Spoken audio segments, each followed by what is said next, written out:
First of all, quick apology for my rather hoarse voice. I've just returned from the Downhill World Champs at Fort William, where the Scottish weather, food, drink and overall general healthy lifestyle has done wonders for my voice.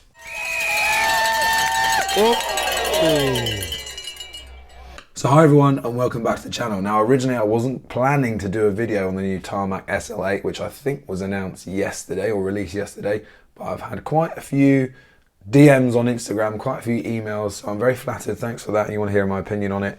Originally, when I saw the leaks a couple of weeks ago, some pictures from China, maybe even a couple of months ago, I didn't really think there was much to say about it. They did quite a good job with the SL7, bar a few massive mishaps, which is about the recall, and we'll come on to that in a minute. And yeah, the new bike looks relatively similar. They've got the kind of elongated head tube out the front. They're calling it the stink sniffer or something like that. It's like a nose cone. I'm not sure if they're trying to pass that off as their own work, but we've seen that for many, many years already. First of all, like open mold Chinese frames, and also the Cannondales, like the System 6 and the Super 6 Evo.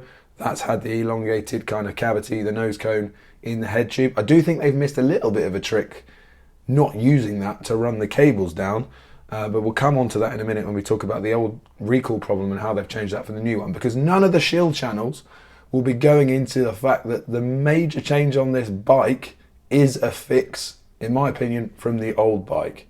Now the old bike, the SL7, had quite a high profile recall, and that was to do with the compression ring where the cables were run under the stem into the head tube and down past the, the top bearing. And that compression ring that goes inside the inner race was biting on the steerer tube, potentially causing premature failures, crack sites and crack initiation was happening there. They kind of released quite a messy fix of that with another kind of collar that was supposed to be protecting the steerer tube. But the main thing that the shield channels haven't said about this bike is that they've changed that design completely. So if you've got an SL7 and you think that everything's the same on this bike, it's not. So they've changed that compression ring setup, the way the cables are routed. Now, I do think they've missed the trick in not actually getting the cables completely away from the steerer and then putting them in that nose cone. Other bikes do it. It enables you to have a completely normal top bearing interface, which is completely safe. That's been proven and validated over the last 20 years to be pretty safe. I mean, it's not great having metal compression rings on carbon steerers, but it's better than having all these kind of sharp scallops and cutouts for the cables. What they've got now is what looks like from these shots, and this is fair use policy, so thank you, I will put the credits in the below description. They've changed that kind of metal compression ring that was causing the problem in the SL7 there, and I rightly believe they've done that to get away from any more warranty issues or potential lawsuits, and it looks like they've gone towards a injection molded plastic compression ring. They've done away with the collar, they've done away with any potential kind of like QC issues by the metal ones not having a chamfer on it. Was that a QC issue, or was it a design engineer issue? Did he not or she not put it on the drawing in the first place? But now the new one's got what looks like a one-piece injection molded plastic compression ring. It should be a lot kinder to the steerer tube, but they've still got the cables or the brake hoses going down the fork. Why are we not? I think if they've got the aerodynamic kind of nose cone, the stink sniffer on there, route them in there like they do on the Cannondale. It gets them away from the fork. You can use a normal compression ring and a normal top bearing interface. That's the reason actually I thought they had the stink sniffer in the first place, was to get around that issue. But the reason the nose cone is there is I think the aerodynamic claims, I think there's massive holes in those. So I've gone through the press release, I've gone through their white paper, which ironically is black. They're claiming that the new bike, so we've left the sort of recall issue, and we're going on to aerodynamics now. They're claiming that the new bike is 16.6 seconds faster over a 40 kilometer kind of time trial. Is their kind of protocol. Basically, if you drill down into the CDA numbers and you do the watt calculations, and I put them in my spreadsheet to kind of validate this or part validate this, because I don't know every single condition they're using. I don't know their CRR, I don't know their air density, but I've made normal assumptions. So like flat course, pretty low CDA, 0.25, drivetrain loss at 2%. The 16-second gain is all from the handlebar, because in another press release, the handlebar is quoted at 4 watts faster. Now, if you back calculate the handlebar saving of 4 watts at 40 kilometers an hour with a CDA of 0.25, and I'll put the other conditions on the screen here if we keep air density and CRR the same between the two cases, that's a speed increase of 0.21 kilometers an hour from 4 watts of the handlebar. Now, if you run the numbers on 0.2 kilometers an hour over a 40k time trial at 40 k's an hour, that's an 18-second gain. So pretty close to 16.6, and that's just the handlebar. So is the new bike 16.6 seconds faster over this TT because of the handlebar alone? My bet it is. Loads of people have got their own CDA spreadsheets now. I've got one. Loads of other TTers have got one. Those are the numbers. Is it coincidence? I don't think so. So the handlebar is, by my calculations, making the bike over 40k at 40k an hour 18 seconds faster, if the 4 watt claim is true. So if you've got an SL7, buy the new Roval Rapide cockpit, the nose cone, stink sniffer, and the new handlebar are bringing the system aerodynamics into a realm where it's slightly better or on par. That's 18 seconds over the 40k protocol. It's pretty close to their 16.6 second claim. Maybe my CDA is different to what they're using, blah, blah, blah. They don't disclose that. Anyway, that's enough about the aerodynamic claims. The marketing department's run off with it, as is always happens with this. Now, take nothing back from the engineers, specialised engineers. I think in carbon bike production, they are the best in the industry. Their layup, iterative kind of simulations that they do is very rare to have that in any other brand in the bike industry, from my personal opinion. And it's not easy to do, and it's not easy to do right. So to bring the weight down from 810 grams for the SL7 to 685 is really, really impressive.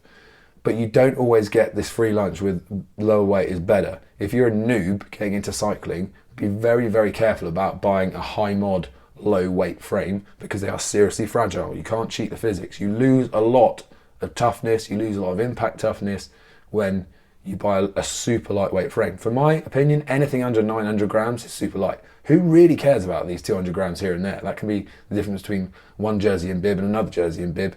Most of us are kind of 80 kilos, 90 kilos anyway. I mean, not everyone, but who really cares? But you're losing out a lot of kind of impact toughness and just general practicability. If you're thinking about leaning this bike up against the cafe, lamppost or signpost, and the wind takes in it and it knocks onto the lamppost in the wind on the top tube, it's very likely to just crack, and that crack will run. These high mod lightweight frames are very, very fragile in my opinion. I don't believe it's worth chasing this gram for gram for gram. It's just not worth it, because it really brings kind of everyday usability and practicality and just makes it so fragile. Anyway, they've still claimed they've got this 33% stiffness to weight increase, and that's fine. Majority of that is coming from the weight decrease. So 685 versus about 810. That, by my calculations, makes the stiffness increase only about 13% if you work through the numbers. Now, I do find that a little bit hard to believe, because first of all, they don't show us any of these claims. They don't show us any of the data. Yes, there's a white paper on the website, but there's no photos or actual proof of the results. It's just a test protocol. So when any manufacturer puts these claims out, we have to just take them for gospel. Whereas on my channel, when I do the aero testing and the stiffness testing, you see it happening. You see the weights applied, you see the micrometer moving. All these big manufacturers, we just have to take it for gospel. Now, I find it quite hard to believe they've increased the stiffness by 13% when the tubes have got, on the whole, a lot skinnier. If you look, the SL7 had a very narrow 68mm bottom bracket. That means you can only have 68mm of footprint width for the chainstays. That bottom bracket chainstay junction and the down tube junction is quite crucial when it comes to the pedaling stiffness. If you still want 32mm of tyre clearance and you've only got a 68mm shell, do the maths. There's not that much thickness left for the chainstays. So the chainstays on this bike are super skinny, and they were pretty skinny on the old one. So I do find these stiffness increases are hard to believe, and it's very, very easy for an engineer or anyone to set up a test jig, a stiffness jig, and load it in the right way and measure it in a certain way where you're going to measure an increase in something. It happens. So I don't believe this pedaling stiffness is going to be as good as the old one, especially not the old Venge. And you can't cheat the physics. Like, most stiffness comes from tube profiles. Second motive area, basically tube diameters. I've done videos on this before, going from like, you know, a standard modulus fibre to a high mod fibre might get you 10-11% on stiffness increase.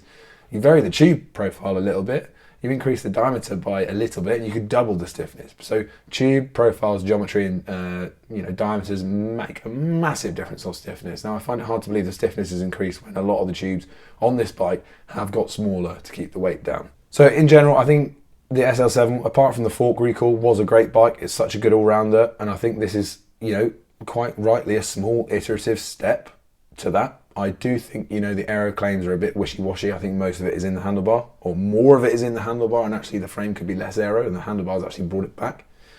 I, for safety's sake and a legal commercial side, would have put the cables in the speed sniffer or whatever it's called.